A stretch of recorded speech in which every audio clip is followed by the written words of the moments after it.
الحمد لله رب العالمين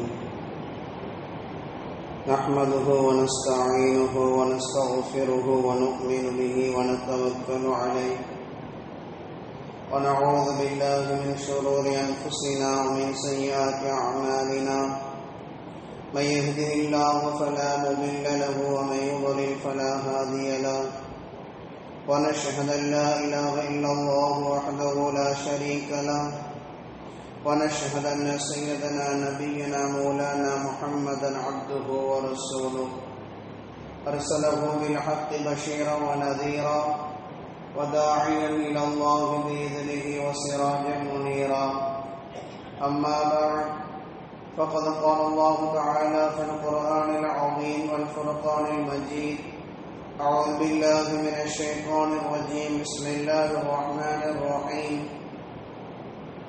وآتوا النساء صدقاتهن نحلا صدق الله العظيم. எல்லா புகழும் அல்லாஹு ஜல்ல ஷானஹு தஆலா ஒருவனுக்கு உரித்தாகட்டுமாக.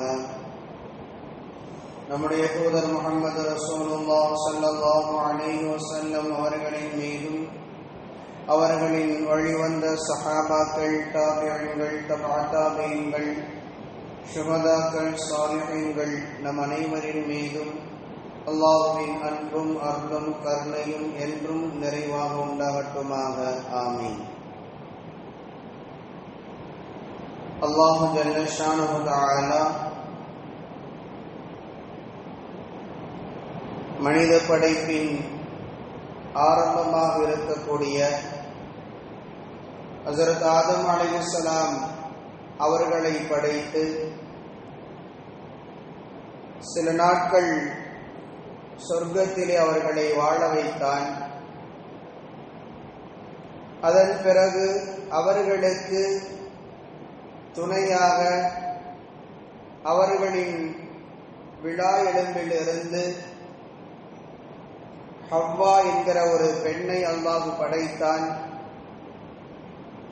படைத்து அந்த இருவர்களுக்கும் மத்தியில் திருமணம் என்கிற ஓர் உறவை அல்லாஹ் ஏற்படுத்தி கொடுத்து கணவன் மனைவியாக அந்த இருவர்களையும் அல்லாஹ் வாழ வைத்தான். இது நடப்பது மற்ற எந்த மனித படைப்பும் படைக்கப்படாத ஒரு காலத்தில் முதல் மனிதராக படைக்கப்பட்டிருக்கும் ஆதம் அவர்களுக்கும் இரண்டாவது மனிதராக படைக்கப்பட்ட ஹவ்வா அலைஹிஸ்ஸலாம் அவர்களுக்கும் அல்லாஹ் திருமணத்தை நடத்தி கொடுக்கிறான். இதன் மூலமாக அல்லாஹ் சொல்ல வருகின்ற ஒரு செய்தி என்னவென்றால், அவர்களினுடைய வழித்தோன்றல்களாக இருக்கக்கூடிய மனிதர்கள், அது ஆணாக இருந்தாலும் சரி பெண்ணாக இருந்தாலும் சரி, திருமணம் என்கிற அந்த ஒரு உறவை தவிர்த்து விட்டு இந்த உலகத்தில் வாழ்வது சாத்தியமில்லை. அது யதார்த்தமாக உண்மையான வாழ்க்கைக்கு அது வழிவகுக்காது என்பதை மிக அழுத்தமாக அல்லாஹ் சொல்லுகின்றான். மனிதர்களாக பிறந்தவர்கள், மனிதர்களாக படைக்கப்பட்டவர்கள், அவர்கள் ஆணாக இருந்தாலும் சரி பெண்ணாக இருந்தாலும் சரி, ஒரு வயதிற்கு பின்னால் அவர்கள் திருமணம் என்கிற வாழ்க்கையை அவர்கள் வாழ்ந்துதான் ஆக வேண்டும். அதுதான் அவர்களுடைய நன்னெறிக்கு வழியாக இருக்கும் என்பதை மிக அழுத்தமாக இந்த நிகழ்வு நமக்கு பதிவு செய்கிறது. அதனால்தான் அல்லாஹு தஆலா முதல் மனிதருக்கே முதன்மையாக படைக்கப்பட்ட ஆதம் அலைஹிஸ்ஸலாம் அவர்களுக்கும் ஹவ்வா அலைஹிஸ்ஸலாம் அவர்களுக்கும் திருமணம் என்கிற அந்த ஒரு உறவை ஏற்படுத்தி கொடுத்து, இது மனித வாழ்வில் இன்றியமையாதவை, இதை தவிர்க்க முடியாதவை என்பதை மிக அழுத்தமாக பதிவு செய்திருக்கிறார். அல்லாஹ் திருமணத்தின் மூலமாக இன்னொரு செய்தியும் நமக்கு சொல்லுகின்றான். ஒரு ஆண் ஒரு பெண்ணை திருமணம் செய்ய வேண்டும் என்று விரும்பினால் அவனின் மீது, ஒரு ஆணின் மீது இரண்டு விஷயங்களை கட்டாயமாக ஆக்குகின்றான். முதன்மையாக அவன் அந்த பெண்ணிற்கு கொடுக்க வேண்டிய மகனுடைய தொகை. ஒருவர் திருமணம் முடிப்பதற்கு தயார் என்கிற நிலை வரும் பொழுது அவர் எதற்காக வேண்டி சக்தி பெற்றிருக்க வேண்டும் என்றால் மகருக்காக வேண்டி சக்தி பெற்றிருக்க வேண்டும். இரண்டாவது, உடல் உறுதியாகவும் அவர் சக்தி பெற்றிருக்க வேண்டும் என்பதை மார்க்கம் வலியுறுத்துகிறது. இந்த இரண்டும் அவர் தயார் என்கிற நிலையில் இருக்கிறார் என்றால், ஒரு பெண்ணை திருமணம் முடித்து அந்த பெண்ணிற்கு தேவையான அடிப்படையான வசதிகளை இவரால் செய்து கொடுக்க முடியும். அந்த பெண்ணை வாழ வைப்பதற்கு அந்த பெண்ணிற்கான உணவு, அந்த பெண்ணிற்கான உடை, அந்த பெண்ணிற்கான தங்குமிடம், இந்த மூன்றையும் ஒரு ஆணால் அமைத்து கொடுக்க முடியும் என்றால் நிச்சயமாக அவர் திருமணம் செய்து கொள்ள வேண்டும் என்று மார்க்கம் வலியுறுத்துகிறது. இதில் மிக முக்கியமாக நாம் கவனிக்கப்பட வேண்டியவை மகரினுடைய செய்திகள். இன்றைய சூழ்நிலையில் கொஞ்சம் மாறி இருக்கிறது. அது சமூகத்தினுடைய சூழ்நிலை கொஞ்சம் மாறி இருப்பதை நாம் கண்கூடாக பார்க்கிறோம். அதனால் ஒரு விதமான மகிழ்ச்சி, ஒரு விதமான சந்தோஷம். காரணம் என்னவென்றால், நமக்கு முந்தைய தலைமுறை, நம்முடைய தாய் தந்தைமார்களுடைய தலைமுறை அல்லது நம்முடைய நன்னா நன்னிகளுடைய வாழ்க்கையினுடைய முறைகளை பார்த்தோம் என்றால், மகருக்கு என்று ஒரு மதிப்பு என்பதை இருக்காது. மகருக்கு என்று ஒரு மதிப்பு இருக்காது, ஒரு மரியாதை இருக்காது. சும்மா ஏனோதானோ என்று ஒரு 100 எழுதிக்கொள், ஒரு 150 எழுதிக்கோ என்கிற அளவிற்கு மிக சாதாரணமான ஒரு நிலையில் ஒரு பெண்ணை ஒரு சாதாரணமான ஒரு நிலையில் திருமணம், அதிலும் குறிப்பாக இன்னும் சொல்ல வேண்டும் என்றால், அந்த 100-150 கூட கொடுக்காமல் கடன் என்கிற அடிப்படையில் திருமணம் செய்த நிறைய நிகழ்வுகள் உண்டு. கடனாக வைத்துக் கொள்வார்கள். ஒரு பெண்ணை திருமணம் முடிக்கும் பொழுது மகரு கடன், ஒரு 150 ரூபாய் தந்துடுறேன், ஒரு 200 ரூபாய் கொடுத்துறேன்னு சொல்லி அதையும் கூட எப்படி எழுதி கொள்வார்கள் என்றால், கடனாக எழுதி கொண்டு காலம் முழுவதும் அந்த பெண்ணிற்கு அந்த மகரை ஒரு கணவன் திரும்ப செலுத்தாமலேயே அந்த பெண்ணோடு வாழ்க்கை. எந்த அளவுக்கு சில குடும்பங்களில் நடந்திருக்கிறது என்றால், பெரியவர்களிடத்தில் விசாரிக்கும் பொழுது அவர்கள் சொல்லுகிறார்கள், எந்த அளவுக்கு அன்றைய காலத்தில் நடந்திருக்கிறது என்றால், கணவன் மரணித்து போய்விட்டான் என்றால், மகரு கொடுக்காமலேயே மரணித்து போய்விட்டான் என்றால், அந்த பெண்ணை மனைவியை வர சொல்லி எல்லாத்துக்கும் முன்னாடி நீ மன்னிச்சுட்டேன்னு சொல்லு, நீ மன்னிச்சுட்டேன்னு சொல்லி. என்ன மன்னிச்சுட்டேன்னா, அவர் இத்தனை காலங்கள் மகரு கொடுக்காமலேயே வாழ்ந்தார் இல்லையா, அந்த நீ மன்னிச்சுட்டேன்னு சொல்லி. ஏன்னா கடன் இல்லையா, கடனோடு இப்பொழுது கணவன் மௌத்தாகி இருக்கிறார், எனவே அதை நீ மன்னித்து விட்டேன் என்று சொல் என்று குடும்பத்தார்களுக்கு முன்னிலையில் மரணித்து போன கணவனுடைய மனைவியை கூட்டிக் கொண்டு வந்து நிறுத்தி மன்னிப்பு வாங்கக்கூடிய ஒரு நிலையில் தான் சமூகத்தினுடைய முந்தைய காலங்கள் இருந்தது. ஆனால் அல்லாஹ்வினுடைய பேரருளால் இன்றைக்கு இளைய தலைமுறை முற்றிலுமாக மகனுடைய விஷயத்திலே முழுமையாக மாறி இருக்கிறார்கள். மிகவும் சந்தோஷப்பட வேண்டிய ஒரு செய்தி. இன்றைக்கு பெரும்பாலும் கடன் என்கிற நிலையில் மகரு இல்லை. அதே சமயம் வெறும் 100, 150, 200 என்கிற அந்த காசு பணங்கள் பெண்ணை மிக குறைவாக மதிப்பிட்டு கொடுக்கக்கூடிய அந்த நிலையும் இன்றைக்கு இல்லை. முற்றிலுமாக மாறி போய் இன்றைக்கு தங்கங்கள் அது கிராமினுடைய அளவிற்கு அவரவருடைய சக்திகளுக்கு தக்கவாறு கொடுக்கப்படக்கூடிய சூழ்நிலைகள் இன்றைக்கு மாறி இருக்கிறது. இது ஒரு நல்லதொரு மாற்றம் என்பதையும் நாம் இந்த நேரத்தில் இளைய தலைமுறைகளை பாராட்டுவதற்கும் கடமைப்பட்டிருக்கிறோம். சூழ்நிலைகள் மாறி இருப்பது, சமூகத்தில் மகரின் மீதான ஒரு மதிப்பு, மகரின் மீதான ஒரு மதிப்பு என்பது ஒரு பெண்ணின் மீதான மதிப்பு. அது ஒரு சாதாரணமான ஒரு செய்தி அல்ல. மகன் மீதாக நாம் மதிக்கக்கூடிய அந்த மதிப்பு என்பது, ஒரு பெண்ணை நாம் மதிக்கிறோம், ஒரு பெண்ணுக்கான கண்ணியத்தை கொடுக்கிறோம், ஒரு மனைவிக்கான மரியாதையை, ஒரு மனைவிக்கான கண்ணியத்தை நாம் கொடுக்கிறோம் என்பதை இதற்கு உள்ளார்ந்தமாக இருக்கக்கூடிய ஒரு செய்தி என்பதையும் நாம் புரிந்து கொள்ளணும். ஆரம்ப காலங்களில் முஹம்மது ஸல்லல்லாஹு அலைஹி வஸல்லம் அவர்கள் வாழ்ந்த ஆரம்ப காலங்கள், சஹாபாக்களுடைய நிலைகள், அவருடைய திருமண காலங்கள்ல வறுமை, ஏற்றுக்கொள்ள முடியாத அளவிற்கு கடுமையான வறுமையினுடைய காலம். அப்பொழுது பொருள்களை கடந்து சில செயல்களை மார்க்கம் மகராக அங்கீகரித்தது. பொருள் இல்லாம சில செயல்களை கூட மார்க்கம் மகராகவே அங்கீகரித்திருக்கிறது.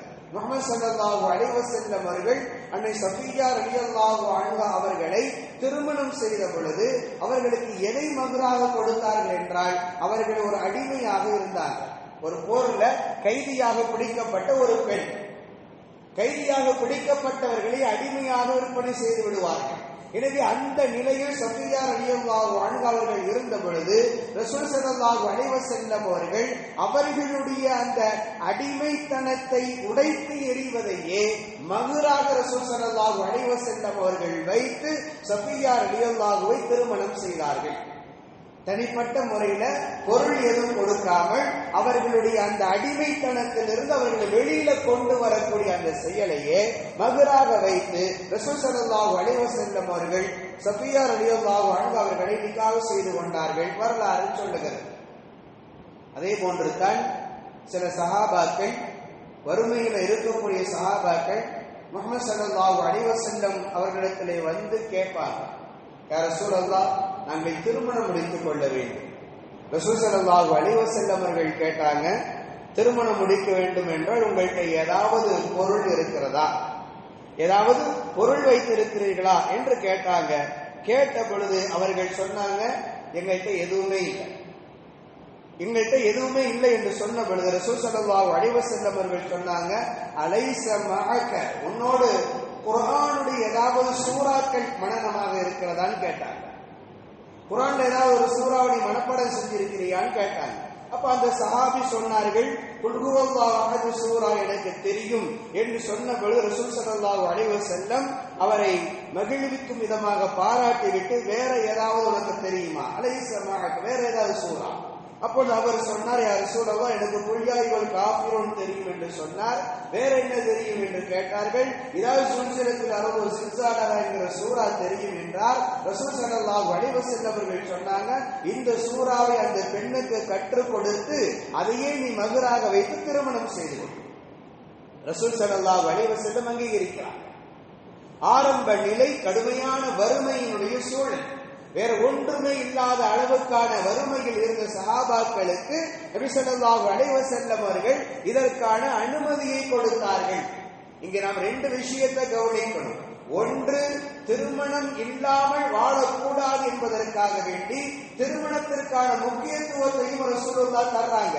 உன்கிட்ட காசு பணமே இல்லை என்றாலும் பரவாயில்லை, சில சூறாக்கள் இருக்குது இல்லையா, அதை நீ கற்றுக் கொடுத்தாவது திருமணம் செய்து கொள். திருமணம் இல்லாமல் நீ வாழாத. திருமணம் இல்லாமல் ஒரு இளைஞன் வாழ்வது என்பது சமூகத்திற்கான கேடு என்பதை ரசூல் ஸல்லல்லாஹு அலைஹி வஸல்லம் அவர்கள் வலியுறுத்துகிறார்கள். அதனால நீ இதை கற்றுக் கொடுத்தாவது நீ நிக்காஹ் செய்து கொள் என்று ரசூல் ஸல்லல்லாஹு அலைஹி வஸல்லம் வலியுறுத்துகிறார்கள். இன்னொரு செய்தி என்னவென்றால், மகராக ஏதாவது ஒன்றை கொடுக்காமல் திருமணம் செய்யக்கூடாது என்பதை வலியுறுத்துகிறார்கள். உன்ட சூறா தான் தெரியுதா, அந்த சூறாக்களை கற்றுக் கொடுத்தாவது நீ என்ன செய்து விட வேண்டும், நீ திருமணம் முடித்துக் கொள்ள வேண்டும் என்று ரசூல் ஸல்லல்லாஹு அலைஹி வஸல்லம் அவர்கள் வலியுறுத்துகிறார்கள் என்றால், மார்க்கம் அவ்வளவு தூரம் வலியுறுத்தக்கூடிய ஒரு செயல்தான் மகரு, பெண்ணுக்காக வேண்டி கொடுக்கக்கூடிய அந்த செயல் என்பது. ரசூல் ஸல்லல்லாஹு அலைஹி வஸல்லம் அவர்கள் ஒவ்வொரு காலத்திலும் இதை வலியுறுத்தி சொல்லி இருக்கிறார்கள். உம்மு சுலைம் ரலியல்லாஹு அன்ஹா, அனஸ் ரலியல்லாஹு அன்ஹு அவர்களுடைய தாயார் உம்மு சுலைம் ரலியல்லாஹு விதவையாக இருக்கிறாங்க. அவர்களை திருமணம் முடிக்க வேண்டும் என்று அபூ தல்ஹா ரலியல்லாஹு அன்ஹு அவர்களுக்கு ஆசை, அவங்களை நிக்காஹ் செய்யணும். இவர் இஸ்லாத்தை தழுவவில்லை. அபூ தல்ஹா ரலியல்லாஹு அப்பொழுது இஸ்லாத்தை ஏற்றுக்கொள்ளல, குஃப்ருடைய நிலையில வாழ்ந்து கொண்டிருக்கிறார்கள். உம்மு சுலைம் ரலியல்லாஹு இஸ்லாத்தை தழுவி இருக்கக்கூடிய ஒரு சஹாபிய பெண். அபூ தல்ஹா ரலியல்லாஹு உம்மு சுலைம் ரலியல்லாஹு வந்து என்ன திருமணம் முடித்துக் கொள்ளுங்கள் என்று அனுமதி கேட்கிறாங்க.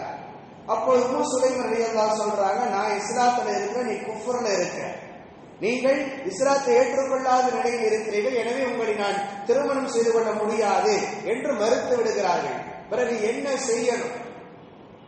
அபூ தல்ஹா ரலியல்லாஹு கேட்கிறாங்க, என்ன செய்யணும்? உம்மு சுலைம் ரலியல்லாஹு அன்ஹா அவர்கள் பதில் சொன்னாங்க, நீ இஸ்லாத்தை ஏற்றுக்கொள், உன்னுடைய இஸ்லாத்தையே நான் மகராக ஏற்றுக்கொள்கிறேன். உம்மு சுலைம் ரலியல்லாஹு அன்ஹா அவங்க சொன்ன பதில், நீங்கள் இஸ்லாத்தை ஏற்றுக்கொள்ள வேண்டும், நீங்கள் இஸ்லாத்தை ஏற்றுக்கொள்வதையே எனக்கான மகராக நான் அங்கீகரித்துக் கொள்கிறேன் என்று நீங்கள் திருமணம் செய்து கொள்ளலாம் என்று சொன்ன பொழுது இந்த செய்தி ரசூல் ஸல்லல்லாஹு அலைஹி வஸல்லம் அவர்களுக்கு சொல்லப்படுகிறது. உம்மு சுலைம் ரலியல்லாஹு அன்ஹா அவர்களை நபி ஸல்லல்லாஹு அலைஹி வஸல்லம் அவர்கள் பாராட்டுகிறார்கள். மகரில் சிறந்ததை நீ பெற்றுக்கொண்டாய் என்று பாராட்டினார்கள். உம்மு சுலைம் ரலியல்லாஹு அன்ஹா அவர்களை நபி ஸல்லல்லாஹு அலைஹி வஸல்லம் அவர்கள் பாராட்டுகிறார்கள். அவர்களுடைய சிந்தனையை, அவருடைய அறிவுத்தன்மையை பாராட்டுகிறார்கள் ரசூலுல்லாஹ். எனவே அன்றைய காலங்கள் இப்படி ஒரு சூழ்நிலை இருந்தது. எனவே பொருள் இல்லாமல் அமல்களை, மற்ற செயல்களை, குர்ஆனுடைய ஆயத்துகளை, சூறாக்களை பெண்களுக்கு கற்றுக் கொடுத்து அதையே மகராக வைத்து திருமணம் முடித்துக் கொண்ட ஒரு சூழ்நிலைகள் எல்லாம் ஆரம்ப காலங்களில் இருந்தது. குர்ஆன் இன்னொரு செய்தியை சொல்லும். ஹஜ்ரத் மூஸா அலைஹிஸ்ஸலாம் அவர்கள் ஷுஐப் அலைஹிஸ்ஸலாம் அவர்களிடத்தில் வேலைக்காக வேண்டி வர்றாங்க. ஷுஐப் அலைஹிஸ்ஸலாம் அவர்களிடத்தில் வந்ததற்கு பின்னால் அவர்களுடைய நேர்மை, அவருடைய ஒழுக்கம், அந்த செயலை எல்லாம் பார்த்த ஷுஐப் அலைஹிஸ்ஸலாம் அவர்கள் மூஸா அலைஹிஸ்ஸலாம் அவங்கள்ட்ட சொன்னாங்க, என்னிடத்திலே 2 பெண் மக்கள் இருக்கிறார்கள். அவர்களில் ஒருவரை உங்களுக்கு நான் திருமணம் செய்து கொடுக்க விரும்புகிறேன். ஷுஐப் அலைஹிஸ்ஸலாம் மூஸா அலைஹிஸ்ஸலாம் அவங்கள்ட்ட சொல்லக்கூடிய வார்த்தை. ஒரு பெண்ணை நான் நிக்கா செய்து கொடுக்கிறேன், என்னுடைய மகள்ல ஒரு மகளை உங்களுக்கு கல்யாணம் முடிச்சு கொடுக்கிறேன். நீங்கள் மகராக என்னிடத்திலே 8 ஆண்டு காலங்கள் வேலை செய்யணும். 8 வருஷம் என்கிட்ட வேலை செஞ்சீங்கன்னா என்னுடைய ஒரு பெண்ணை உங்களுக்கு திருமணம் முடித்து கொடுக்கிறேன்.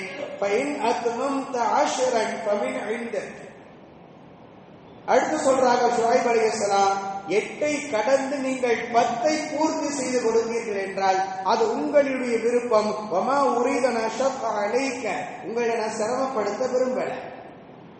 என்னுடைய விருப்பம் 8 ஆண்டு வேலை செய்யணும். நீங்கள் 10 ஆண்டுகளை நீங்கள் பூர்த்தி செய்து கொடுத்தால் அது உங்களின் விருப்பம், உங்களுடைய விருப்பம். ஆனா நான் உங்களை எந்த கஷ்டமும் படுத்த விரும்பல. நீங்கள் 8ஓ 10ஓ எதை நீங்கள் தேர்ந்தெடுத்துக் கொண்டாலும் சம்மதம் என்று ஷுஐப் அலைஹிஸ்ஸலாம் அவர்கள் சொன்ன பொழுது ஹஜ்ரத் மூஸா அலைஹிஸ்ஸலாம் அவர்கள் 10 ஆண்டு காலங்கள் ஷுஐப் அலைஹிஸ்ஸலாம் அவர்களிடத்திலே வேலை செய்தார்கள். அதற்கு பிறகு ஷுஐப் அலைஹிஸ்ஸலாம் தன்னுடைய ஒரு மகளை மூஸா அலைஹிஸ்ஸலாம் அவர்களுக்கு திருமணம் செய்து கொடுத்தார்கள் என்று குர்ஆன் சொல்லுகிறது. மகராக இங்கு பொருள் இல்லை, கூலியே மகராக ஆகியிருக்கிறது. வேலை செய்த 10 ஆண்டு காலத்தினுடைய கூலி மகராக ஆக்கப்பட்டு ஒரு பெண்ணுக்கான மகராக அங்கீகரிக்கப்பட்டு ஷுஐப் அலைஹிஸ்ஸலாம் அவர்கள் மூஸா அலைஹிஸ்ஸலாம் அவர்களுக்கு தன்னுடைய ஒரு மகளை திருமணம் செய்து கொடுத்திருக்கிறார்கள் என்றால் ஆரம்ப காலங்களில் பொருள்களை கடந்து இப்படிப்பட்ட ஒரு சூழ்நிலையில் மகர் அங்கீகரிக்கப்பட்டிருக்கிறது, கொடுக்கப்பட்டிருக்கிறது. அந்த நிலையில் தான் இன்றைக்கும் சமூகத்தில் ஆங்காங்கே சில நுட்பமான, இதற்கு தோதுவான சில செயல்கள் நடைபெறுகிறது. சமீபத்தில் நீங்கள் செய்திகளை படித்திருக்கலாம். ஈரானை சார்ந்த ஒரு தம்பதியர்கள், மணமக்கள், புதிதாக திருமணம் முடிக்கக்கூடிய மணமக்கள், மணமகனாக இருக்கக்கூடிய ஒரு மருத்துவர், அவர் ஒரு டாக்டர். அந்த டாக்டருக்கு அந்த பெண் விதித்த மகர் என்ன தெரியுமா? அந்த பெண் கேட்ட மகரு கணவன்கிட்ட கேட்டுச்சு, 313 அறுவை சிகிச்சைகளை நீங்கள் ஏழைகளுக்கு இலவசமாக செய்வது எனக்கான மகர். அந்த பெண் கேட்டது. ஈரானை சார்ந்த ஒரு தம்பதியர்களுக்கு மத்தியில நடந்த ஒரு செய்தி. அவங்க என்ன மகராக கேட்கிறாங்கன்னா, 313 அறுவை சிகிச்சைகள் நீங்கள் செய்ய வேண்டும் ஏழைகளுக்கு, அதை நீங்கள் செய்து கொடுப்பதுதான் எனக்கான மகரு, வேறு எந்த பொருளும் தேவையில்லை என்று சொல்லி டாக்டராக இருக்கக்கூடிய தன்னுடைய கணவனுக்கு மகராக ஒரு பெண் விதிக்கிறாள். அதே போன்று தான் சில ஆண்டுகளுக்கு முன்னர் சென்னையை சார்ந்த ஒரு பெண் சலீனா அஸ்மா என்று சொல்லக்கூடிய ஒரு பெண், அந்த பெண்ணுக்காக வேண்டி முகமது இலியாஸ் என்று சொல்லக்கூடிய ஒரு ஆண் மகனை திருமணத்துக்காக வேண்டி பேசப்பட்டது. இந்த பெண் தனக்கான மகராக எதை கேட்டு வாங்கியிருக்கிறாங்கன்னு சொன்னா, எனக்கு சில நூல்கள் வேணும் படிப்பதற்கு எனக்கு சில புத்தகங்கள் வேண்டும் என்று சொல்லி ஒரு 57 புத்தகங்களினுடைய பட்டியலை கணவனாக வரக்கூடிய அந்த ஆணிடத்திலே கொடுக்க, அந்த ஆண்மகன் 57 புத்தகங்களை கொண்டு வந்து திருமணத்துல மகுராக கொண்டு வந்து கொடுத்திருக்கிறார். இப்படி ஒரு திருமணமும் நடக்கிறது. ஆங்காங்கே இது போன்று இது மார்க்கத்தில் அனுமதிக்கப்பட்டவைதான், மறுப்பு இல்லை. ஆனால் நாம் புரிவதற்காக வேண்டி என்னவென்றால், மகருக்கான விழிப்புணர்வு பெண் சமூகத்திடமும் ஏற்பட்டிருக்கிறது. அதே சமயம் ஆண்களிடத்திலேயும் அதற்கான கூடுதல் விழிப்புணர்வு சமீப நாட்களாக அதிகரித்திருக்கிறது என்பது மிகவும் சந்தோஷமான ஒன்று. கொஞ்சம் வரதட்சணைகள் குறைவதற்கு, பெண்கள் மீதாக இருக்கக்கூடிய, பெண் குடும்பத்தின் மீதாக இருக்கக்கூடிய சுமைகள் குறைவதற்கு இதுவெல்லாம் வழிவகுக்கும். ஏனென்றால் மார்க்கத்தினுடைய ஒரு செயல் எங்கு வந்துவிட்டதோ அங்கு மார்க்கத்திற்கு முரண்பட்டு இருக்கக்கூடிய செயல் கூடுதலாக நீங்கிவிடும்.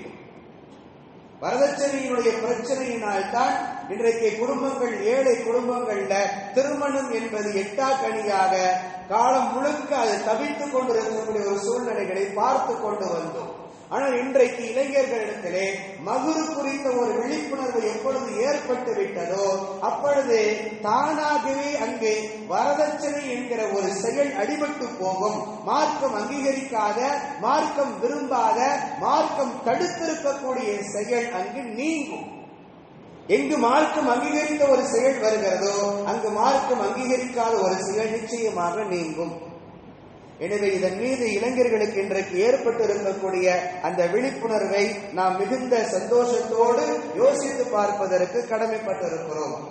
அதே சமயம் மகுரு குறித்து மார்க்கத்தினுடைய பார்வையில் அதற்கான ஒரு எல்லையை மார்க்கம் ஒருபொழுதும் நிர்ணயம் செய்யல. அதற்கான எல்லையை மார்க்கம் ஒருபொழுதும் நிர்ணயம் செய்யவில்லை.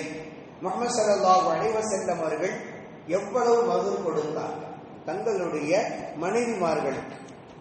ரசூல் ஸல்லல்லாஹு அலைஹி வஸல்லம் அவர்கள் அதிகபட்சமாக தங்களுடைய மனைவிமார்களுக்கு 12.5 ஊக்கியா தங்கம் கொடுத்ததாக கிதாபுகள்ல பார்க்க முடியும். 12 ஊக்கியா திருகங்கள் கொடுக்கப்பட்டதாக, அதாவது கிராமனுடைய கணக்கின்படி 500 திருகங்கள் நபி ஸல்லல்லாஹு அலைஹி வஸல்லம் அவர்கள் தங்களுடைய மனைவிமார்களுக்கு அதிகபட்சமாக மகுரு கொடுத்ததாக செய்திகள் உண்டு. ஒரு திருகம் என்பது 3 கிராம் வெள்ளி. ஒரு திருகம் என்பது 3 கிராம் வெள்ளி. ரசூல் ஸல்லல்லாஹு அலைஹி வஸல்லம் அதிகபட்சமாக 500 திருகங்கள் வரை தங்களுடைய மனைவிமார்களுக்கு மகுராக தந்திருக்கிறார்கள். குறிப்பாக விதிவிலக்காக ஒரே ஒரு மனைவி உம்மு ஹபீபா ரலியல்லாஹு அன்ஹா அவர்களுக்கு மட்டும்தான் அதிகபட்சமான மகுரு கொடுத்தாங்க. நம்முடைய கற்பனைகளுக்கு எட்டாத அளவுக்கு இன்றைக்கும் கூட அதனுடைய தொகையை சொன்ன நம்ம ஆச்சரியப்பட்டுருவோம். ரசூலுல்லாஹ் அவ்வளவு மகுரு கொடுத்தாங்களா? அதிகபட்சமாக உம்மு ஹபீபா ரலியல்லாஹு அன்ஹா அவர்களுக்கு மட்டும். ஏனென்றால் உம்மு ஹபீபா ரலியல்லாஹு அன்ஹா அவர்களும் அவருடைய கணவரும் இஸ்லாத்தில் இருக்கக்கூடிய அந்த நிலையில அபிசீனியாவுக்கு போனாங்க. அபிசீனியாவுக்கு போன இடத்துல உம்மு ஹபீபா ரலியல்லாஹு அன்ஹா அவருடைய கணவர் இஸ்லாத்துல இருந்து வெளியில போயிட்டார். கிறிஸ்தவராக மதம் மாறிட்டார். மதம் மாறியதற்கு பின்னால் உம்மு ஹபீபா ரலியல்லாஹு அவரை பின்தொடர்ந்து போகல. அவர்கள் அப்பொழுதும் இஸ்லாத்தினுடைய நிலையிலேயே வாழ்ந்து கொண்டிருந்தாங்க. இப்படிப்பட்ட ஒரு செய்தி ரசூலுல்லாஹ்வுக்கு தெரிந்த பொழுது ரசூல் ஸல்லல்லாஹு அலைஹி வஸல்லம் அவர்கள் மார்க்கத்தின் மீது இவ்வளவு ஒரு பற்றோடு இருக்கக்கூடிய அந்த பெண்ணை திருமணம் முடித்துக் கொள்வதற்காக வேண்டி தூது அனுப்பினார். உம்மு ஹபீபா ரலியல்லாஹு அன்ஹா அவர்களை திருமணம் முடித்துக் கொள்வதற்காக வேண்டி தூது அனுப்பிய பொழுது அவர்கள் சம்மதம் தெரிவித்தார்கள். சம்மதம் தெரிவித்ததற்கு பின்னால் இப்போது அபிசீனியாவில் இருக்கிறாங்க. சம்மதம் தெரிவித்ததற்கு பின்னால் நஜ்ஜாஷி மன்னர், அபிசீனியாவினுடைய மன்னராக இருக்கக்கூடிய நாட்டினுடைய மன்னர் நஜ்ஜாஷி அவர்கள் முஹம்மது ஸல்லல்லாஹு அலைஹி வஸல்லம் அவர்களுக்கு பகரமாக அவர்கள் இவர்களை திருமணம் முடித்துக் கொள்ள வேண்டும் என்பதற்காக வேண்டி அவர்களுக்கு பகரமாக ரசூலுல்லாஹ் கொடுக்க வேண்டிய, கணவராக இருந்து நபி ஸல்லல்லாஹு அலைஹி வஸல்லம் அவர்கள் கொடுக்க வேண்டிய மகுரை நான் கொடுக்கிறேன் என்று சொல்லி மன்னர் கொடுத்தார். நஜ்ஜாஷி மன்னர் உம்மு ஹபீபா ரலியல்லாஹுவுக்கு மகுரு கொடுத்தாரு. எவ்வளவு கொடுத்தார் என்றால் 4000 திருகங்கள் கொடுத்தார். 4000 திருகங்கள். வெள்ளியினுடைய கிராமினுடைய அளவுல பார்த்தால் 11,090 கிராம் வெள்ளியினுடைய அளவு. சில அறிவிப்பின்படி அந்த மன்னர் 400 தீனார்கள் கொடுத்தார்னு ஹதீஸ்ல உண்டு. 400 தீனார். 400 தீனார் என்பது இன்றைக்கு தீனார் என்பது தங்க காசு, தீனார் என்பது தங்கம். 400 தீனார் கொடுத்தாங்க என்று அதனுடைய அடிப்படையில் இன்றைக்கு அதனுடைய மதிப்பு என்பது 1 கிலோ தங்கம் 700 கிராம். 1 கிலோ தங்கம் 700 கிராம். யாருக்கு? உம்மு ஹபீபா ரலியல்லாஹுவுக்கு நபி ஸல்லல்லாஹு அலைஹி வஸல்லம் அவர்களின் சார்பாக நஜ்ஜாஷி மன்னர் கொடுத்த மகர். 1 கிலோ தங்கத்தையும் கடந்த நிலை இன்றைய மதிப்பீடுல அவ்வளவு பெரிய தொகையை நபி ஸல்லல்லாஹு அலைஹி வஸல்லம் அவர்கள் மகராக கொடுத்திருக்கிறாங்க. மற்ற எல்லா பெண்களுக்கும் சாதாரணமாக 12.5 ஊக்கியா, அதாவது 500 திர்ஹங்கள் நபி ஸல்லல்லாஹு அலைஹி வஸல்லம் அவர்கள் தந்திருக்கிறாங்க. மகர் நபி ஸல்லல்லாஹு அலைஹி வஸல்லம் அவர்களுடைய மகருடைய அளவு. இரண்டாவது ஜனாதிபதி உமர் ரலியல்லாஹு அன்ஹு அவருடைய காலம் நம்ம ஊர் பக்கம் எல்லாம் வரதட்சணை பிரச்சனை இருக்கிறது மாதிரி அரபு நாடுகள்ல மகருடைய பிரச்சனை. இங்க வரதட்சணை பிரச்சனை, அரபு நாடுகள்ல மகருடைய பிரச்சனை. அளவுக்கு மீறி மகரு கேட்கிறாங்க, கொடுக்க முடியல. சில சஹாபாக்கள், சில மனிதர்கள் இரண்டாவது ஜனாதிபதியாக இருக்கக்கூடிய உமர் ரலியல்லாஹு அன்ஹு அவர்கள்ட்ட வந்து முறையிட்டாங்க. அமீருல் முஃமினீன் அவர்களே, பெண்கள் அவங்களுடைய இஷ்டத்துக்கு மகரு கேட்கிறாங்க, எங்களால கொடுத்து கல்யாணம் முடிக்க முடியல. அவங்களுடைய இஷ்டத்துக்கு மகரு கேட்கிறாங்க, எங்களால திருமணம் முடிக்க முடியல. அதனால் நீங்கள் அவர்களுக்கான ஒரு அளவை, மகருக்கான ஒரு அளவை நிர்ணயம் செய்யுங்க. இதுதான் எண்டு, இதுக்கு மேல கொடுக்க வேண்டிய தேவையில்லை என்று சொல்லி ஒரு அளவை, ஒரு எல்லையை நிர்ணயம் செய்து கொடுங்கள் என்று சில தோழர்கள் வந்து சொன்ன பொழுது உமர் ரலியல்லாஹு அன்ஹு அவர்கள் மிம்பர்ல ஏறி மக்களுக்கு குதுபா செஞ்சாங்க, பேசினாங்க. பேசும்பொழுது சொன்னாங்க, நபி ஸல்லல்லாஹு அலைஹி வஸல்லம் அவர்கள் அதிகபட்சமாக 12.5 ஊக்கியா அல்லது சில அறிவிப்பின்படி 14 ஊக்கியா அளவுக்கு மகுரு கொடுத்திருக்கிறார்கள். அதை விட கூடுதலாக கொடுத்ததில்லை. எனவே இதை கடந்து கொடுக்க வேண்டிய அவசியம் இல்லை என்று ஒரு எல்லையை நிர்ணயம் செய்யறாங்க உமர் ரலியல்லாஹு அன்ஹு அவர்கள். அந்த நேரத்தில் அந்த சபையில இருந்த கூட்டத்தில் இருந்த ஒரு பெண், குறைஷ் வம்சத்தை சார்ந்த ஒரு பெண், யா அமீருல் முஃமினீன் நஹீதுன் நாஸ ஐ யஸீதுன் நிஸா ஸதகாத்தின் அலா 400 திர்ஹம், நீங்கள் இப்படி ஒரு அளவுகோடு நீங்கள் நிர்ணயம் செய்திருக்கிறீங்களான்னு கேட்கிறாங்க. ஆமான்னு சொல்றாங்க. 14,400 திர்ஹத்தை விட கூடுதலாக, 400 திர்ஹத்தை விட கூடுதலாக மகர் கொடுக்க கூடாது என்று சொல்லி நீங்கள் நிர்ணயம் செய்திருக்கிறீங்களான்னு கேட்கிறாங்க. ஆமான்னு சொல்றாங்க. அப்பொழுது அந்த பெண் கேட்கிறாங்க, அம்மா சமயத்தமா அன்ஸலல்லாஹு ஃபில் குர்ஆன், குர்ஆன்ல இறங்கி இருக்கக்கூடிய வசனத்தை நீங்க ஓதுனது இல்லையா அப்படின்னு அந்த பெண் கேட்க. அப்ப உமர் ரலியல்லாஹு கேட்கிறாங்க, என்ன ஆயத்து, என்ன வசனம் அது அப்படின்னு கேட்கும்போது அந்த பெண் சொல்லுகிறார்கள், வஆதைதும் இஹதாஹுன்ன கின்தாரன் ஃபலா தஅஹுது மின்ஹு ஷைஆ என்று அல்லாஹ் சொல்லுகிறானே, நீங்கள் உங்களுடைய பெண்களுக்கு ஒரு குவியலையே நீங்கள் கொடுத்திருந்தாலும், மகராக ஒரு குவியலையே நீங்கள் கொடுத்திருந்தாலும் என்று அல்லாஹ் சொல்லுகிறான், அதில் இருந்து அவருடைய அனுமதி இல்லாமல் எதையும் நீங்கள் எடுக்காதீங்கன்னு சொல்றாங்க. மகராக கொடுக்கப்பட்டதுல அவங்களுக்கு ஒரு குவியலையே நீங்கள் தந்திருந்தாலும் சரி, அவங்களுடைய அனுமதி இல்லாம அந்த மகர்ல இருந்து நீங்க எதையும் நீங்கள் எடுக்கக்கூடாதுன்னு அல்லாஹ் சொல்றானே, இந்த ஆயத்தை நீங்க ஓதுனது இல்லையா அப்படின்னு சொல்லி அந்த பெண் கேட்டது. உடனடியாக உமர் ரலியல்லாஹு அன்ஹு அவர்கள் அல்லாஹ்விடத்திலே பாவ மன்னிப்பு தேடி, அல்லாஹ்வே என்ன மன்னிச்சிருன்னு சொல்லிட்டு வேகமாக திரும்ப மேல ஏறினாங்க. மிம்பர்ல ஏறினாங்க. மிம்பர்ல ஏறிவிட்டு அறிவிப்பு செய்தார்கள், இந்த பெண் எனக்கு இந்த செய்தியை சொல்லி மார்க்கத்தினுடைய தெளிவை கொடுத்து விட்டது என்று சொல்லிவிட்டு உமர் ரலியல்லாஹு அன்ஹு அவர்கள் சொன்னாங்க, ஆண்களை பார்த்து, உங்களால மகர் எவ்வளவு போட்டு கட்ட முடியுமோ திருமணம் முடித்துக் கொள்ளுங்கள், மகருக்கான எல்லையை நான் நிர்ணயம் செய்ய முடியாது என்று சொல்லிட்டாங்க. மகருக்கான ஒரு எல்லை, இதுதான் கடைசி எல்லை என்று சொல்லி நான் நிர்ணயம் செய்ய முடியாது. ஏன் சொன்னா அல்லாஹ் குர்ஆன்ல சொல்லிட்டான், வஆதைதும் இஹதாஹுன்ன கின்தாரன், நீங்கள் அவர்களுக்கு ஒரு பொருட்குவியலையே நீங்கள் தந்திருந்தாலும் சரி, ஒரு குவியல், அல்லாஹ் அதற்கான எல்லையை சொல்லல. எவ்வளவுதான் கொடுக்கணும் என்கிற ஒரு அளவுகோலை அல்லாஹ்வே நிர்ணயிக்காத பொழுது என்னால் நிர்ணயம் செய்ய முடியாது என்று ஹஜ்ரத் உமர் ரலியல்லாஹு அன்ஹு அவர்கள் சொல்லி அதற்கான எல்லை என்னால் நிர்ணயம் செய்ய முடியாது என்று மறுத்து விட்டார்கள். எனவே மார்க்கம் பெண்களுக்கு அவ்வளவு பெரிய ஒரு அங்கீகாரத்தை மகரின் மூலமாக தந்திருக்கிறது. அது அவர்களுடைய கண்ணியம், அது அவர்களுடைய உரிமை, அது அவர்களுக்கான மரியாதை, மதிப்பு. ஒரு ஆண், ஒரு கணவன் தன்னுடைய மனைவியை எவ்வளவு தூரம் மதிக்கிறான் என்பதற்கான அடையாளம் மகரின் மூலமாக வெளிப்படுத்துகிறான் அல்லாஹ். அதனால்தான் நீங்கள் எந்த நிலையில இருந்தாலும் சரி, உங்களால எவ்வளவு குறைவான ஒரு ஒன்றை உங்களால் மகராக கொடுக்க முடியும் என்றாலும் மகராக கொடுக்கும். ஆனால் ஃபிக்ஹினுடைய சட்டத்தின் அடிப்படையில 10 திர்ஹத்தை விட குறைவாக கொடுக்கக்கூடாது. குறைந்தபட்சம் 10 திர்ஹம், அதை விட குறைவாக கொடுக்கக்கூடாது. அதனால் அதை விட குறைவாக இருந்தது என்றால் அதில இருந்து நாம் அவர்களுக்கு மார்க்கத்துடைய சட்டத்தை எடுத்து சொல்லி கூடுதலாக கொடுக்க வைக்க வேண்டும். இன்றைக்கு சமூகத்தில் அல்லாஹ்வுடைய பேரருளால் நல்லதொரு மாற்றம், பெரும்பாலும் தங்கம் என்கிற அளவிற்குத்தான் இன்றைக்கு மகரினுடைய நிலை வந்திருக்கிறது. அதிலும் பெரும்பாலும் ஒரு நல்லதொரு கிராமங்களைத்தான் இன்றைக்கு சமூகம் கொடுத்து கொண்டிருக்கிறது. நல்லதொரு மாற்றம் என்றாலும் கூட இதில் இன்னும் கூடுதல் கவனம் நமக்கு எப்பொழுதுமே இருக்க வேண்டும். காரணம், மகர் என்பது ஒரு பெண்ணுக்கான அங்கீகாரம் மட்டுமல்ல, அவர்களுக்கான மரியாதை, அவர்களுக்கான உயர்வை அதன் மூலமாகத்தான் நாம் வெளிப்படுத்துகிறோம். மார்க்கம் அதன் மூலமாகத்தான் வெளிப்படுத்த வேண்டும் என்றும் வலியுறுத்துகிறது. எனவே இதன் மீது நமக்கு எப்பொழுதுமே கவனம் இருக்க வேண்டும்.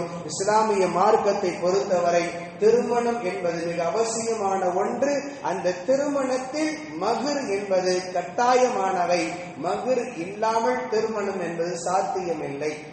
சிலர்கள் கடனாக வைக்கிறாங்க, மார்க்கத்தில் அனுமதி இருந்தது, அந்த காலங்கள் எல்லாம் இன்றைக்கு மாறிவிட்டது. இன்றைக்கெல்லாம் அப்படி கடன் என்கிற நிலையில இல்லை, அதெல்லாம் அப்படியே மாறி இன்றைக்கு ரொக்கமாகவே மகர்கள் தரப்பட்டு திருமணங்கள் செய்யப்படுகிறது. அல்லாஹ் இதிலே ஒரு நல்ல முன்னேற்றத்தை தந்திருக்கிறான்.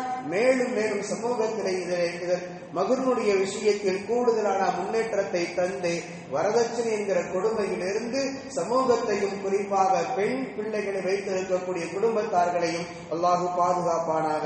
ஆமீன். வாஹிரு தஅவானா அல்ஹம்துலில்லாஹி ரப்பில் ஆலமீன். அஸ்ஸலாமு அலைக்கும் வரஹ்மத்துல்லாஹி வபரகாத்துஹு.